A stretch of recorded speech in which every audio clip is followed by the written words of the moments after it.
morning, everyone, and welcome to our February Hazardous Webinar on real-time tropical cyclone data for impact. My name's Nicola Moore, and I'm the NHRA Node Research Manager for Queensland and Northern Territory. I'd like to start by acknowledging that we're meeting across a range of different Aboriginal and Torres Strait Islander lands.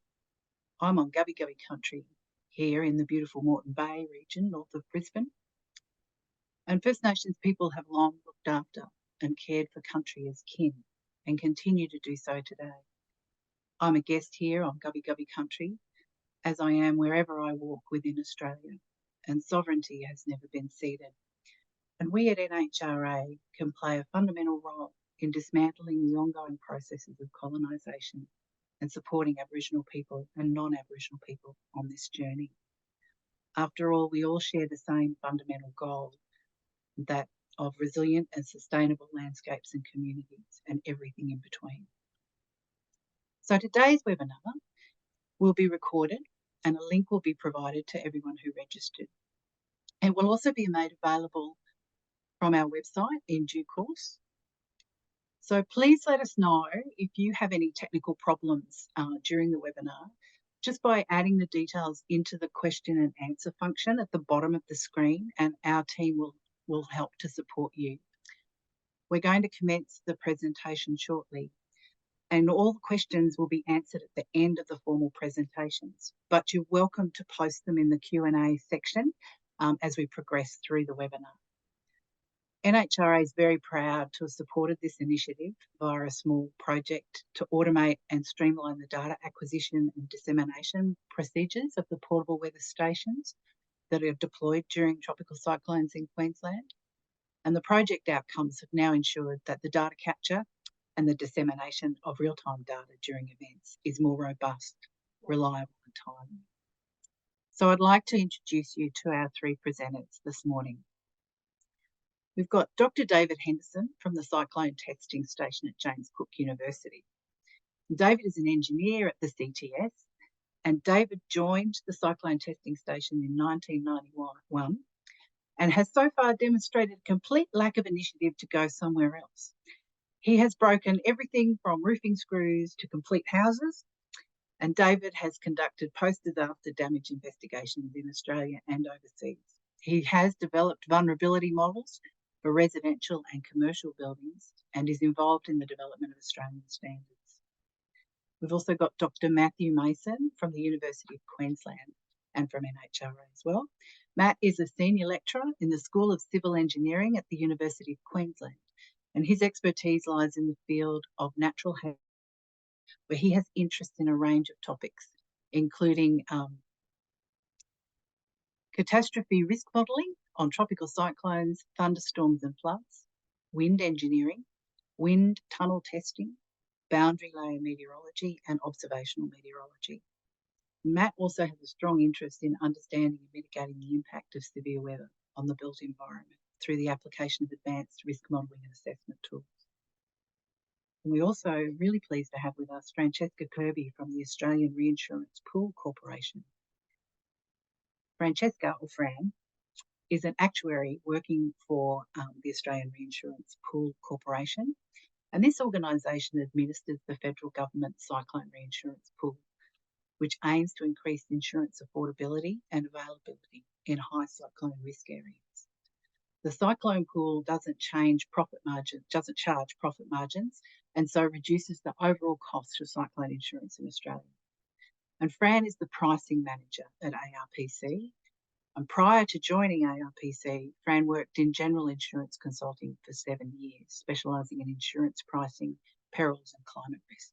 So we've got a really good lineup today and a really good presentation. So I'm going to hand over to David to start the presentation. Over to you, David. Okay, thank you very much for the intro. As you can tell from it, I'm the one that lifts heavy things and breaks stuff, and Matt's the one that does the math.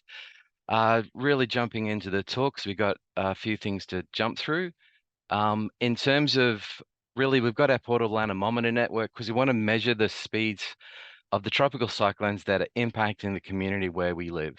Our little yellow towers are about 3.5 meters tall. They're the height basically of a single-story house at the gutter line, the eaves line, as opposed to, say, the Bureau's official meteorology equipment that's at 10 meters height in flat open terrain, typically at airports. We're really trying to get the idea of what winds are hammering on our houses during these severe weather events. Within looking at how we want to measure the wind speeds, apart from knowing what that wind is, really, where's the driving come from this? In terms of the National Construction Code, it sets out the rules that we have to abide by when we're designing buildings that we live in. It's really about protecting life safety, and it basically sets a minimum design criteria based on the wind speed where they divide the country up in different wind zones. Cyclone Region C is where we are, up in Townsville, and it goes around the coastline up through Northern Territory and then down through Western Australia. And then you got Region D over there as well, which is even the more extreme cyclone zone. But the minimum criteria it sets there is how we want to design above that criteria. That's about 250 kilometers per hour design wind speed at 10 meters height in flat open terrain, or about 17 meters per second. But we all see the media, we've all seen the damage that happens after cyclones. If we have got our design criteria, why are we still seeing damage? Was it that the design criteria itself was exceeded? So it's really critical for us to understand the wind speeds that are impacting our community, to relate it back to the design standards, relate it back to how things were built, what they were built out of, and how they've survived over time, durability type stuff. So prior to us having the SwellNet system, we would look at signs and actual signs to see what the wind speeds were like, what wind speeds were pushing over these signs. So from Cyclone Yazi, or even right back to Cyclone Tracy, these signs which we call wind indicators. We're looking at the area, looking at the force that was on them, looking at what the strength of the steel post is that caused it to bend over, to work backwards what that wind speed is. And that's just giving us this guesstimate of the wind. If the sign's still standing, the wind speed didn't exceed it. If the sign's been pushed over, the wind speed was more than that. So it's these really guesstimates of upper and lower bounds. From that, come up with, and we're using the Bureau's meteorology as well, come up with the estimate of wind speeds across an impact region. In this case, this was for Cyclone Yazi, to see how it related to the design criteria there, percentage of design values. So after Cyclone Yazi, we were able to attract some funding to really start pushing out the development of our little SwellNet program. So we really got them down and started building in 2012, and our first real deployment in anger was up in Cooktown in 2014 for Cyclone Dylan. The real trick for this one is that we were looking at getting them in and amongst our communities. So it's really have to make sure that they're near the housing, near the town. So we're not chasing the maximum wind in an event. If it happened in a mangrove swamp, that's bad for the mangrove swamp, but we don't care. We're looking at what wind speeds have our communities gone through for these types of events to understand the good and bad performance of our buildings. So in designing these things, we use an RM prop young anemometer on the top of the towers. So with the top of it puts the anemometer at 3.2 meters above ground level. It records data through the data acquisition system to onboard memory. Plus, it's sending out stuff through the 3G modem, which we now actually upgrading through it because we're losing the 3G network, and we're having to go to the 4G modem. So we're swapping them out as we go. Obviously, with these things being put in amongst the community, we don't want them being knocked over or landing or hitting somebody else's house, things like that. So we've got to make sure that they're really well tied down. We've had great cooperation from the local governments areas, from Proserpine all the way up to Innisfail, where we've got buried anchors in amongst a lot of our parks, cricket pitches, those types of things, where we can race out, set these towers up and run away. Because the whole objective is we need to get in there, set them up and get out before the cyclone's there. If there isn't a permanent anchor there, we use these big ground screws to drill into the ground to hold the towers down. They can take up to nearly an hour to install these things, so we much prefer the permanent anchors. And to put these into the ground, we need landholders' permission. Obviously, we don't want to be hitting something under the ground that we shouldn't be hitting as well. So that all takes extra time during the setups. So for Tropical Cyclone Debbie was one of our deployments for the SwellNet program. It was an incredibly scary event coming into the coast in 2017. We were able to get the towers up. This is the one that was in Proserpine before and after Cyclone Debbie went through. And with that, using the Bureau's anemometry around at the airports and over at Hamilton Island, plus the 6 towers that we deployed for the event, we're able to come up with the estimates of wind speed, and importantly for us, the estimates of relative to the design criteria at that time, so that we can come up with a map or a contour map of the various design criteria around the region, and then look at how buildings perform, good or bad, old housing, new housing, and how they were. So for Cyclone Debbie, pretty much everything was below the design criteria it should have been, and yet we're still seeing damage. And having the anemometry, having this wind speed in and amongst the communities was really able to drive home some changes that we could get through building standards. Okay, so on to the recent ones. So we've had Cyclone Jasper, and that was in December of this year. It's coming in north of Cairns. It's about nearly 400 kilometers drive north of where we are up to the Port Douglas area. So from Townsville, we have to get going in a reasonable time to be setting these things up. Again, needing to be running away from it. That's part of the risk assessment we have to submit for the university. And as well, we don't want to be stuck in floodwaters or anything like that, because there's basically one road in, one road out all along the coastline. With the event coming through and the track being quite, had a fairly large range of uncertainty with it, we've had a lot of great cooperation from the Met Bureau and others in terms of really trying to help us get the best guess for where the central crossing might be. And that's been really fantastic to have that cooperation for all these events that we work with, because we're not meteorologists. We just want to measure the wind speed for our building. So working through that to get the best idea of where we can set our towers up has been really great. In terms of this one, again, rendering, we're looking at wind speeds in the community. So we did set up some towers in Cairns, and then further up in Port Douglas, then up to Mossman, to again look at what was going on across the communities there, so have a better idea of it. In terms of wind speeds, it was thankfully quite low wind speeds. Unfortunately, though, it brought way too much rain.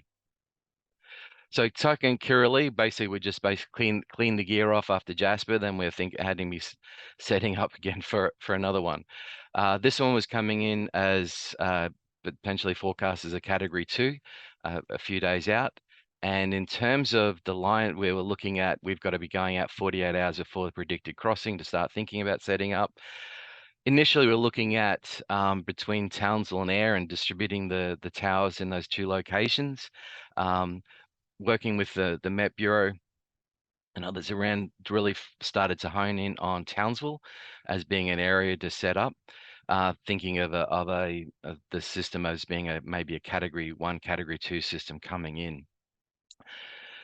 So in terms of that, we really focused in on looking at how we'd be setting up across the Townsville area only. And we were going to take this as the opportunity to look at the data across the city and looking at lots of different aspects of it, depending on the wind directions as the event comes through. We're looking at getting winds coming across some dense urban population, across semi-urban, across sloping land, cleared land, the transect on either side of Castle Hill to look at how that may affect the winds, and obviously having the relationship of the Met Bureau, one at the Townsville Airport there as well, to look across at what the winds are changing across the town. So there was a lot of interesting things that we could be looking at from this, for this being at that time forecast as maybe a Category 2 system coming through. then the forecast changed, and I think a lot of us, because we live here, thoughts less on the data and more on ourselves and stuff. For me, it was like the wife and kid going to the mother-in-laws, because they're in I'm in a 100-year-old house. They went to a much newer place, also to look after the mother-in-law, and looking at what that is, because this is really now a very serious, scary event coming through for a major population. Thankfully, that impact wasn't felt. The cyclone was jogged a little bit to the north of town and forecast as a Category 2 going through with the Met Bureau. So what we found with our data is that we had another objective to it. With a lot of the media and the focus being on this potential Category 3, and like a lot of the local media, the reporting that went on through the night was talking about these severe wind speeds that just weren't there. We were quickly able to communicate with the local media on the morning afterwards and with the Townsville Local Disaster Management Group that the wind speeds impacting the major part of the population of Townsville were, low Cat 1 wind speeds. So, and as from the work we've done with the Behavioural Science Unit here at JCU, it's really important to get that messaging out on people's perception of risk. We don't want people thinking they've been through a severe Category 3 event when it's only been, a very low Category 1 wind speeds. And it was really fantastic, the take up we had with the local media and the messaging that went out around it to, really hopefully promote that idea of risk across the community with it. And one of the things with the event, the house I'm in is across the park from where one of the towers is, so I could go to spend the night watching the tower with the data coming in as well, which was a kind of a unique experience with it. But now, on to the interesting bits with Matt. So thanks, David. So I'll continue on and I'll talk a bit about specifically the project we had with NHRA, and then I'll sort of end with talking about a few interesting things that we've found from the recent events, but also some of the historic events we've looked at. And I also do want to say, although David and myself are talking about the SwellNet project, it's not just the two of us working on it. There are several other people, also Sarah Vicker, Pat Driscoll, Cora Paracol, when he was at JCU, and Jeff Borton have all contributed in the last couple of years to the success of the program. Right, so what we're looking at here is, so the project we had through NHRA, as Nicola mentioned, was really to take the existing system that we had and to streamline both the data acquisition, but also the analysis process, so that we were able to really get a lot of the information out in real time to people, so we could get it out in real time to people who need to use the data. Sorry, one sec. Okay. So the aims of the project were to automate the back end of the tower information entry and analysis. So I'll go through these in a little bit more detail in a second, but the second aim was really to improve the real-time data access. So historically, we had near real-time data access, but only to a limited number of people. So we really wanted to open that up so that everyone could get access to it. We wanted to incorporate some new instrumentation into the system. So what we'll see later on is that this was really exploring how we could do this. So we tested a few instruments, but they're not sort of strictly in the network so far. And the final aim was to build a repository of all the information that we've collected over the years, and then make that available to anyone who would like it. So the first part was really to look at the back end. So what we originally had with the system before the NHRA project was essentially some relatively complicated analysis that gets done. So we bring the data in. So the data gets sent from the towers every 10 minutes to a server at JCU. We pull that data down and then we can put that up onto the website. But we also run in the background some additional analysis that allows us to convert the data from just the observed data to something that is more standardized, we would say. So And the reason for doing this is if someone wants to look at, say, the Bureau of Meteorology towers, which are at 10 meters height, generally something resembling open terrain, that's not directly comparable to what we measure down at 3 meters in an urban environment. So we need to do some analysis to try and convert our data to something that's representative or something that's comparable with the Bureau's data.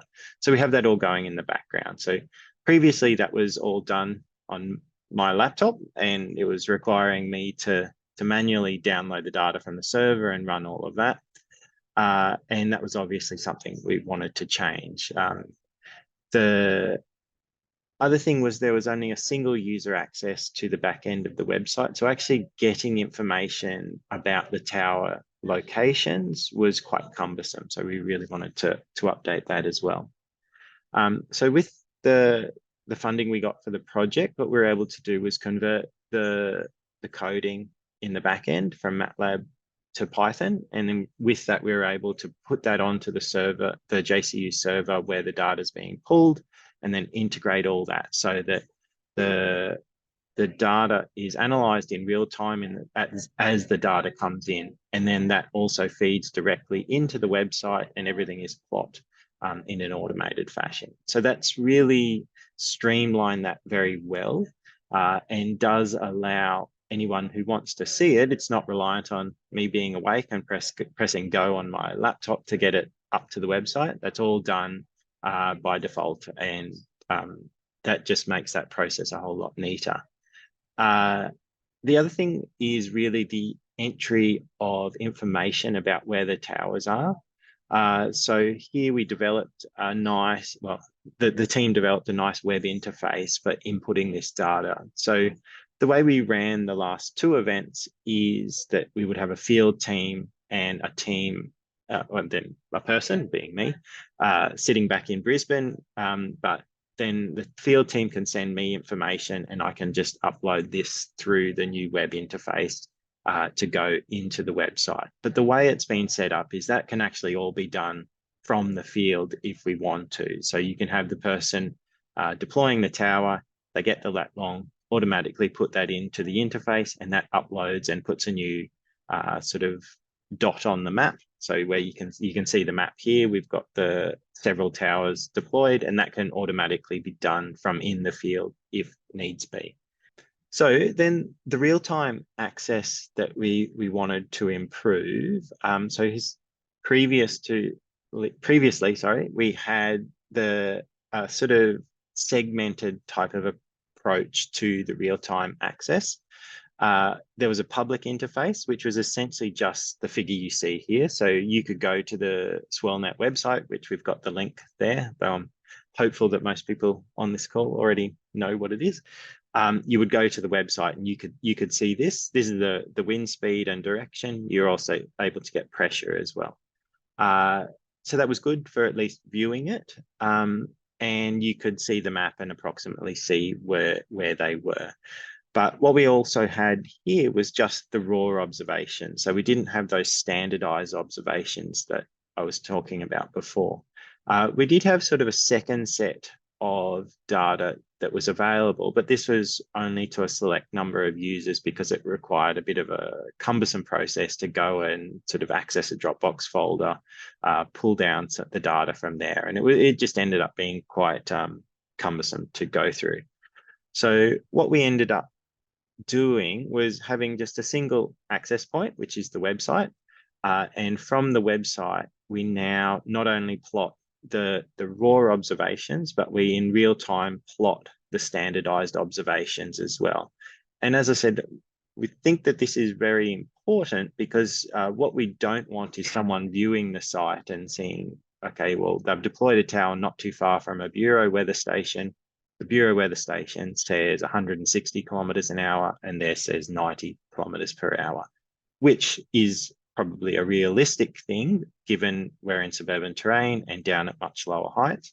So this converted wind speed would bring ours up to what theoretically it would be at an elevation of 10 meters in open terrain, similar to a Bureau site.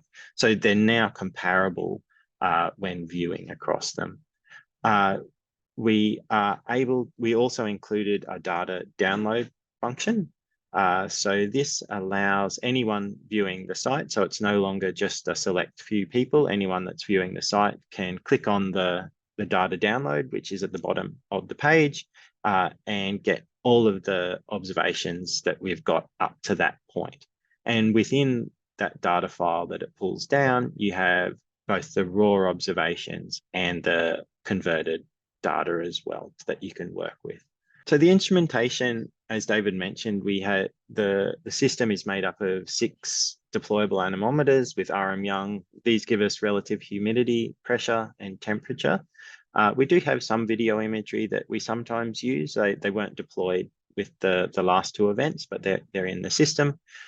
We log data locally at 10 hertz, so very high frequency information that allows us to understand some of the turbulence characteristics that may not be so important for, say, emergency services, but is really important for us to understand the structural loading. And yes, so with some funding from the NHRA project, we're able to look at how we're able to test a couple of different instruments. So these are instruments we had, and we wanted to just be able to trial them in the system and see how they could integrate, and then really to see whether some of these different instruments might be either a cheaper way forward that would allow us to expand the network in future, or maybe just an alternate. So we tested some 3D sonic anemometers for this event, and we also tested, you can see this is a slightly different mounting system than what we had before. So this is similar to what is done in the US with one of their networks. We also trialed a 2D sonic anemometer, which the team at JCU have developed a nice low-cost logging system for. So it was very useful to test these. It wasn't so successful actually, but when we did test them, but it was a very useful exercise to get them out and deployed. Then the last thing is really the development of the repository. So we're very keen to make all the data we collect openly available to anyone who would like them. So this is being done through a repository on the JCU Research Data site. So this will be searchable, and it's searchable through Research Data Australia, and is freely and openly available to anyone. So for each event, we include information such as an information sheet. So this gives you a small overview of the storm event and the tower locations, the instrumentation that's used. And we include quality controlled 10 hertz wind speed data and wind speed and direction data, and the quality controlled 10-minute data that gives you some of the meteorological variables such as pressure, temperature, and relative humidity. We're developing this for the 8 deployments we've done since 2014. So Cyclone Dylan, Ida, Nathan, Debbie, Owen, Kimmy, and then Jasper and Kirrily from this last season. Now, we were hoping to be done, and this is all on me, but it's still under development. So this should be made available very, very soon to everyone, and we'll distribute the way to access that archive through NHRA, and hopefully they can put it out through one of their newsletters or something similar.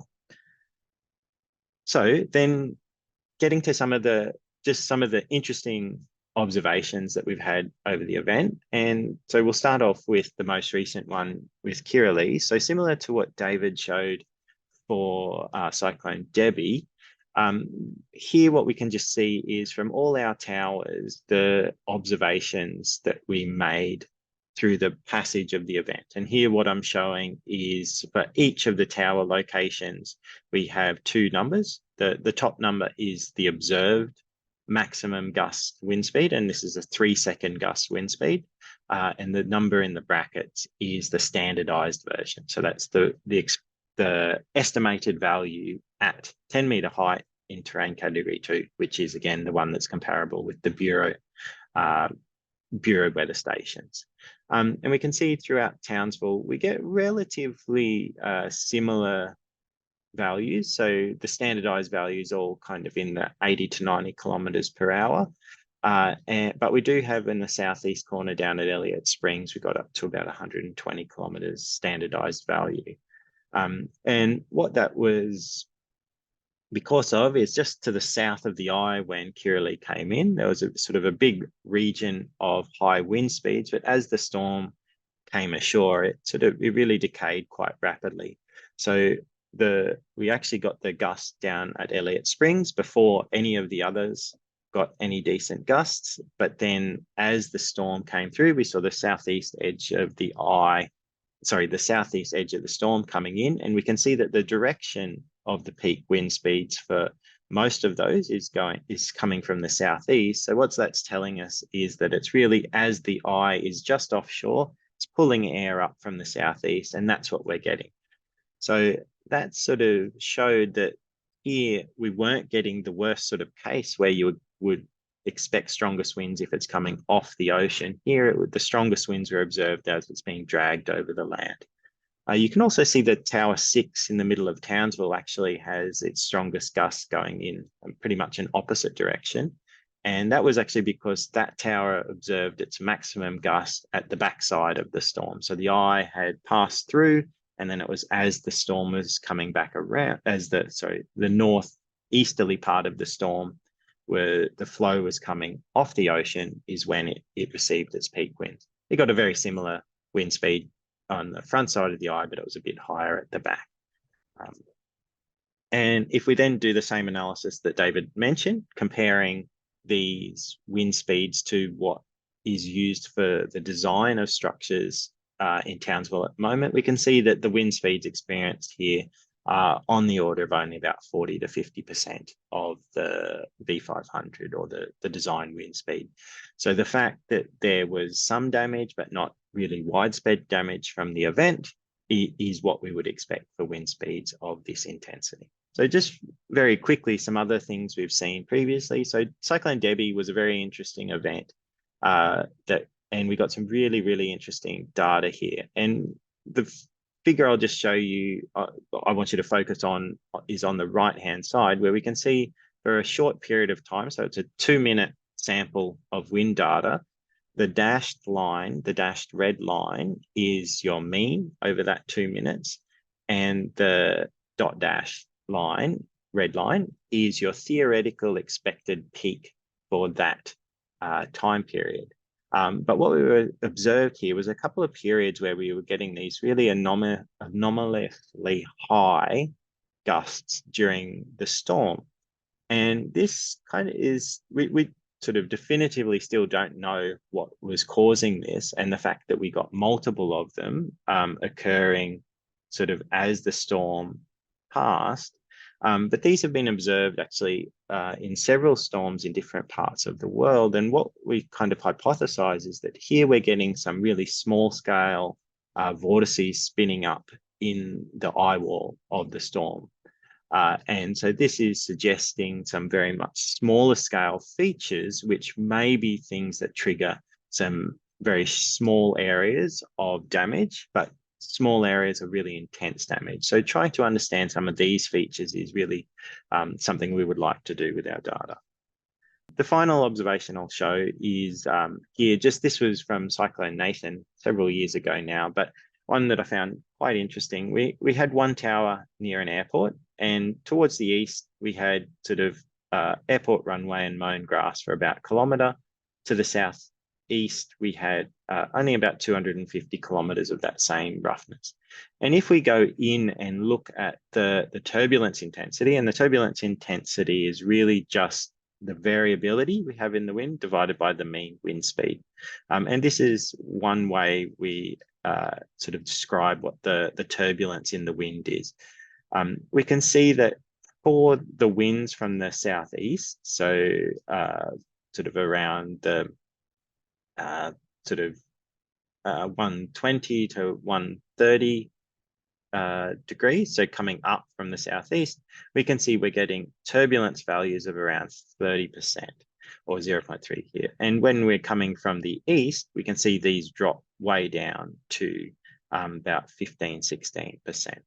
And this becomes quite important because a lot of the time we make assumptions about, okay, if a building or something is in a built-up environment or is in a certain terrain type, the level of turbulence we see is uniform across the region. And what this is really showing is that it's not the case. So the level of fluctuations you can get in the wind, and this also flows through to the loads you have on a structure, is very sensitive to the specific nature of what is around it. So what we've seen in other observations is you get channeling down roads within the built-up communities, or you might have shielding from trees that are very close to the tower. So all these things become very important for understanding what the actual wind speed is at a site. All right, so I'm going to stop there and I'm going to hand over to Francesca, who will talk a little bit about how they've used some of the data that from the SwellNet. Thanks, Matt.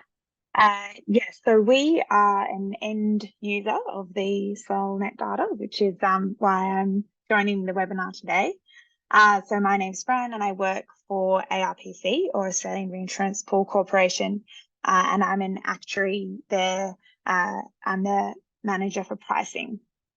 So the ARPC administers the Cyclone Reinsurance Pool, which is a new reinsurance pool introduced about 18 months ago that aims to improve insurance affordability and availability in northern Queensland, and particularly in areas of high cyclone risk.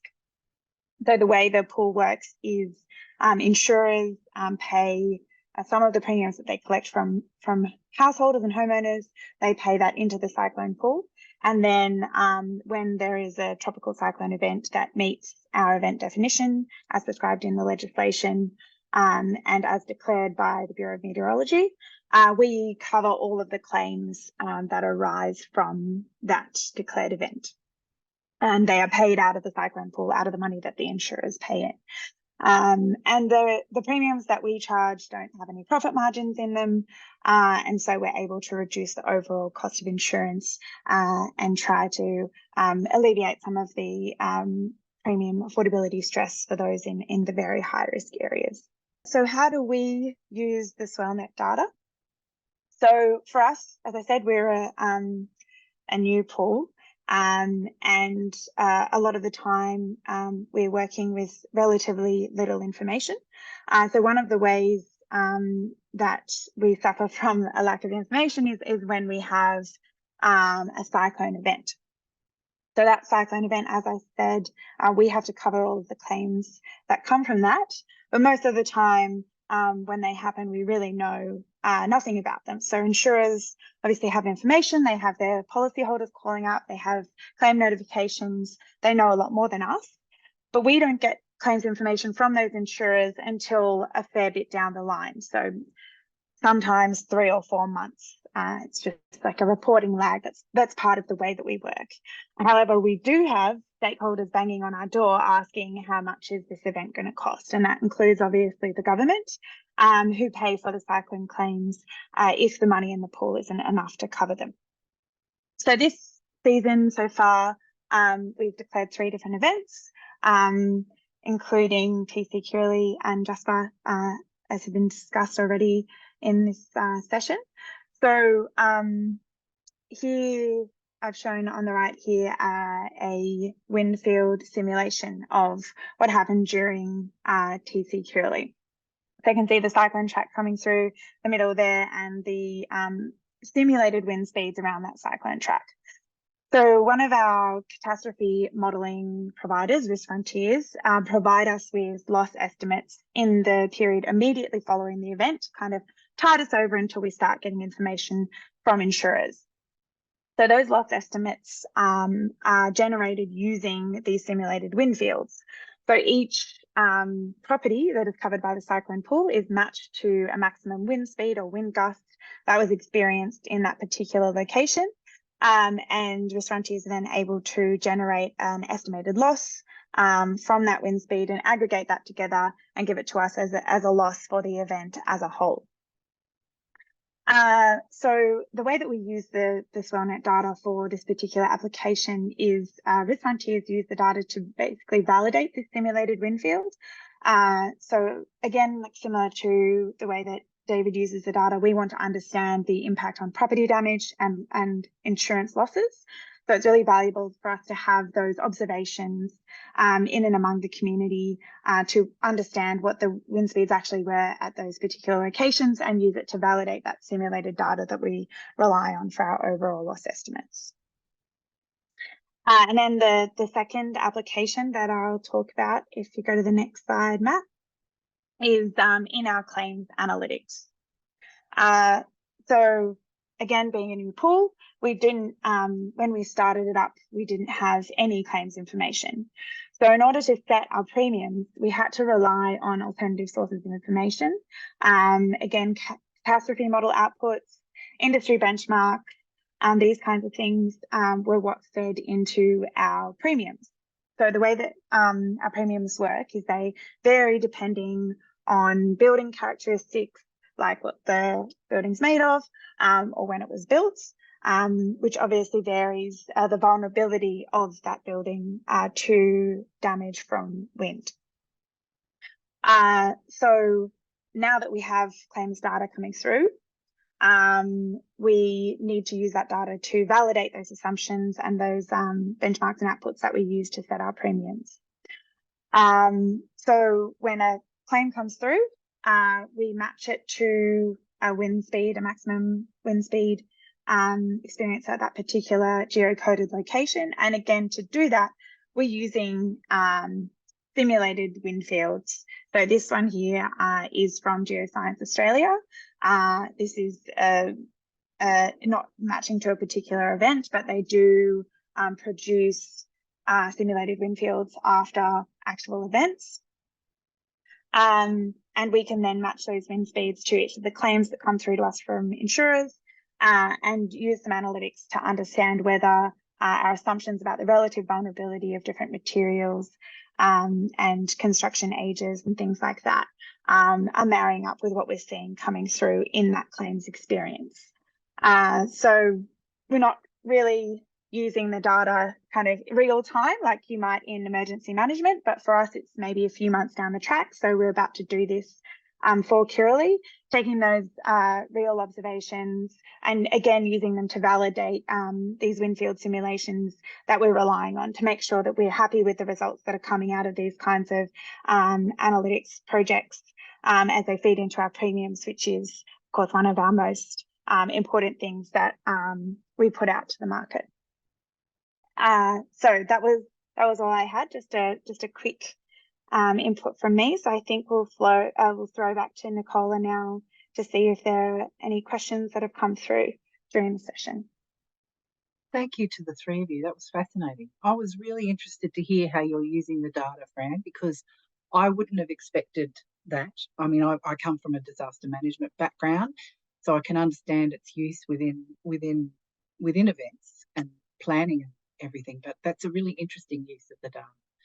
I just wondered whether we don't have any questions yet, I don't think, in the Q&A, but if anybody out there's got a question, please put it in the Q&A and we can include it with the three presenters that we've got with us this morning.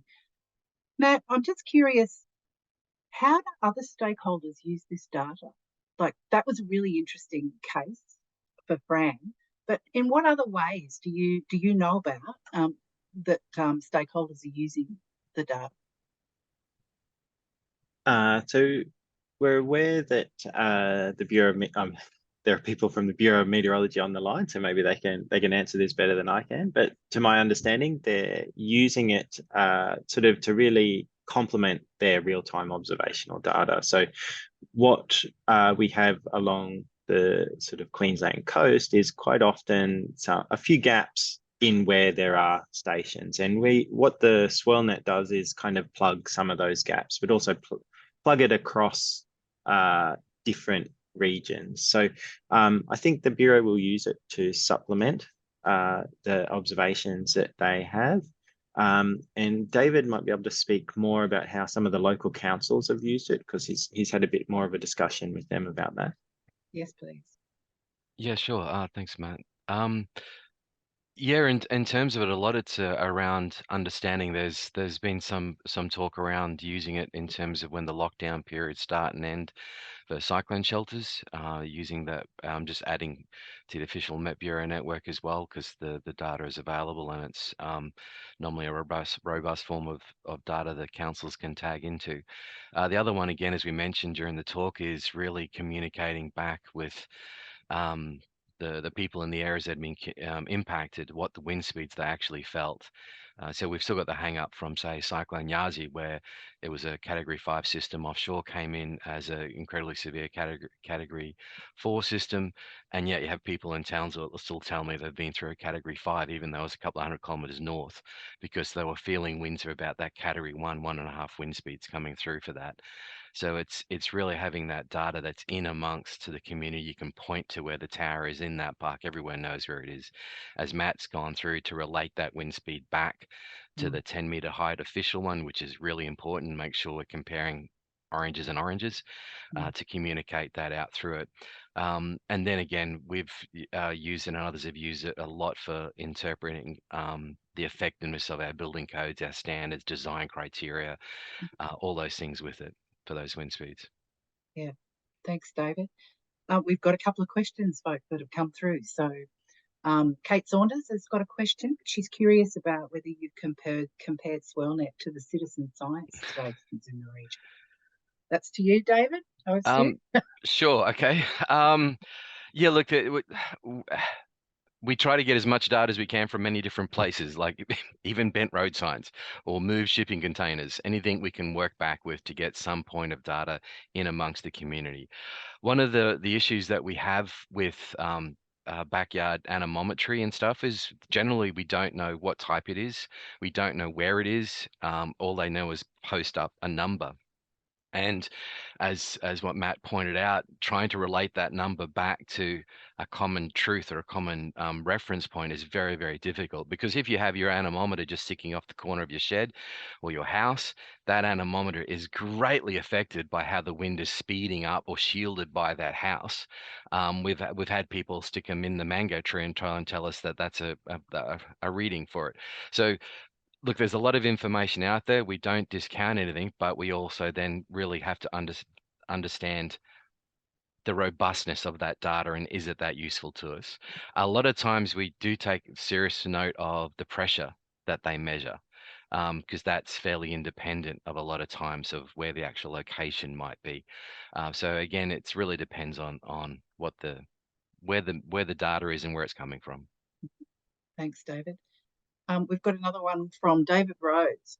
While this project is focused on tropical cyclones, can any comparison or insights be translated to subtropical events such as the South Coast lows or cell-based severe thunderstorms? David, Matt?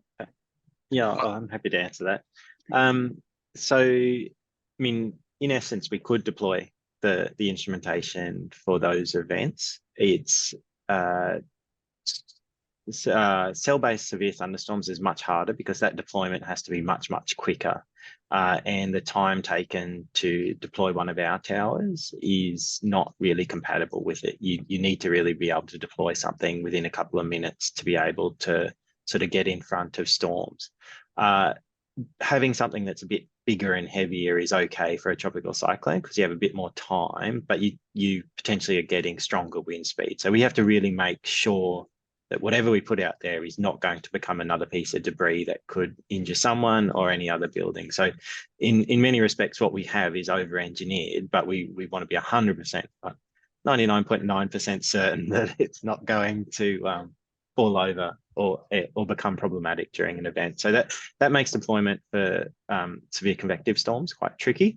It'd be great to be able to do it, and maybe we'll look to it in the future, but not with the current network, not with the current towers. Yeah, but that is, sorry, I will say the lighter, smaller towers that we did trial, they are ones that you could do for convective storms, and that's kind of a little bit in the back of our mind, is to see how long it takes to get those out there and how robust they can be during the event. Thanks, Matt. There's another one here. Have you considered expanding to other parts of the tropical coastline, Northern Territory, WA, where observations are even sparser?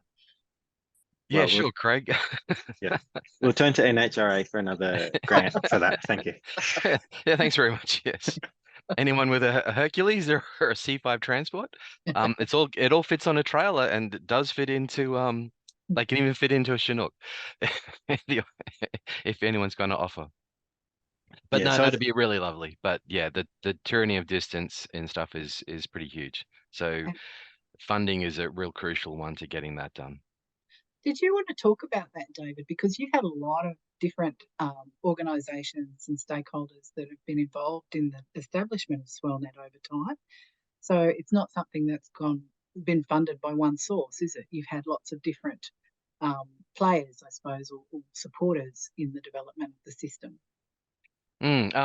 Well, right from the start, Matt and I able to get a little bit of funding from the organisations like the Cyclone Testing Station put in a little bit of funding to start building the first one. Matt got some funding from Risk Frontiers so we could make sure that the system was going to work like we thought it was. We had a great support from places overseas that do a similar thing, University of Florida and the Texas Tech University.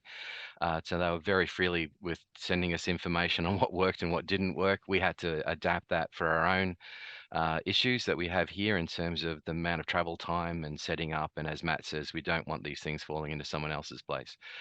From that, we are able to get some funding from the Queensland government that did get us the majority of the way there. And then other places like insurers and modeling firms, RMS, others, and I'm going to forget some. My apologies to the people I'm going to forget. I should have had in front of me. Matt, can you help us out with any of them? Willis, there was Gardner. Yeah. Yeah, the benefactor, Cyclone Testing Station benefactors played a big role in helping that get through it. And of course, then NRHA at the end.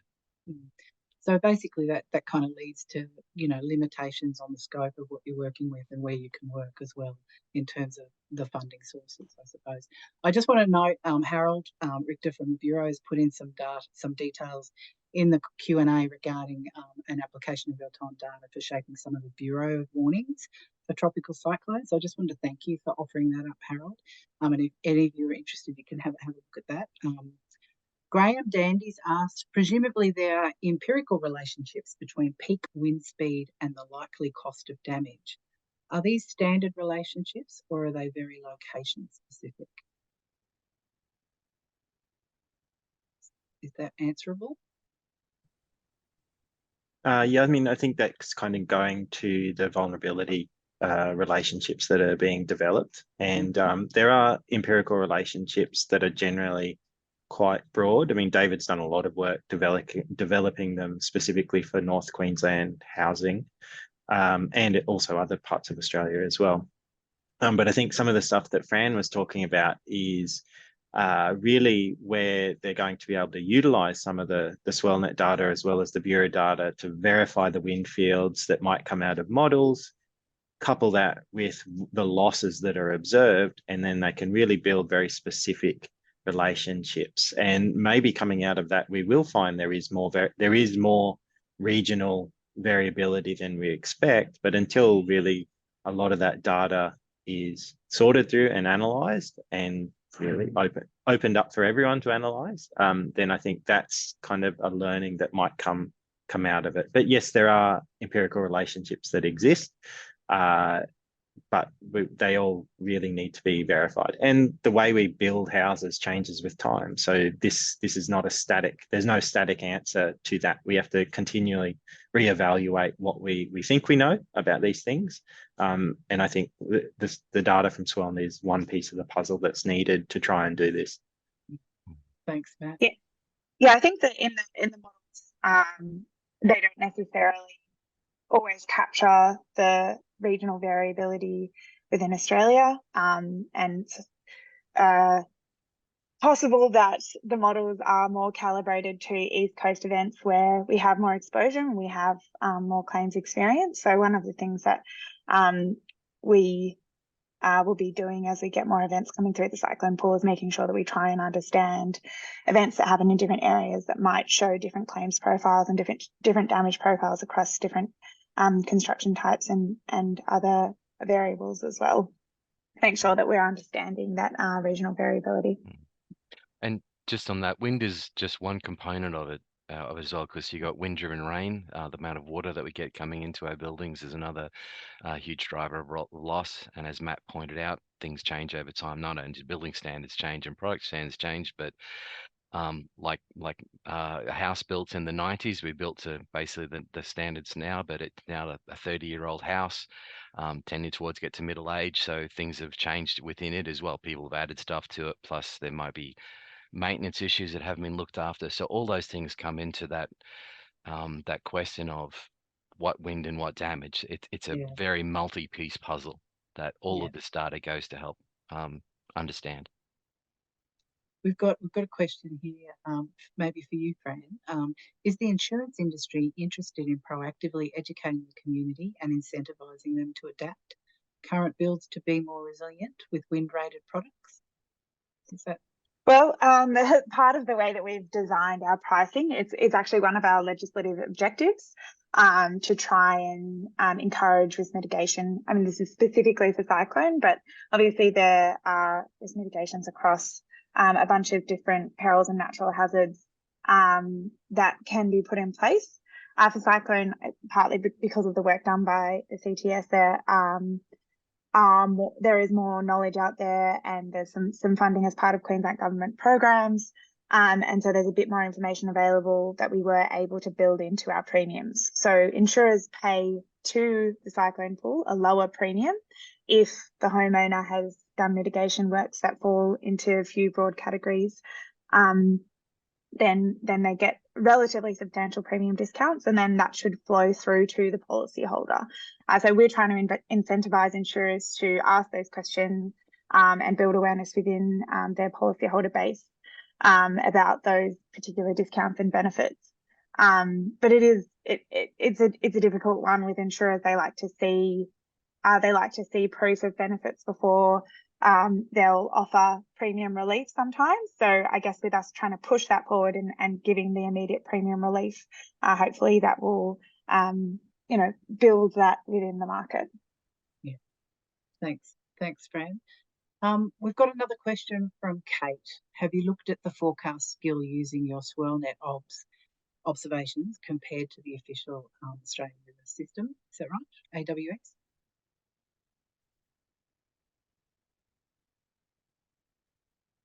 Do you use SwirlNet for forecast though? Forecast skill using SwirlNet? Yeah, so potentially what Kate is asking is, have we compared our data with what we get from an AWS site? And to make sure that, I guess, when we do our standardization, you kind of get that it is comparable, as I said we were trying to do. And we did early on, David, if you remember which event it was, but we stuck one of the towers near one of the AWS sites in Townsville when something came through. And the standardization approach is not perfect, but it seems to be doing a reasonable job at being able to do that conversion. Now, that's not, that's kind of a, sorry, I'll just leave it at that, I think, yeah. Good on you, Matt. We're nearly at time, everybody. So I'd really like to thank our three presenters today, and thank you all for your questions as well. We have plenty more events coming up online and in person into 2024. So please join us next week if you're interested for our International Women's Day webinar. Our next Hazardous Webinar series is called Schools in Fire Country. And that's a project that works with primary schools in areas of high risk of bushfire. So that one's on the 26th of March, and you can sign up for either of these webinars via our website. Also, our 2024 Natural Hazards Research Forum is going to be held from the 14th to the 16th of May this year in Adelaide. So have a look at that as well. That's also available on our website. There's a web page there relating to the forum where we'll end up putting information about the program and registration in. And for updates on everything Natural Hazards Research Australia, you can sign up to our newsletter and also follow us on social media. So thank you, everyone, and we'll see you next time. Bye.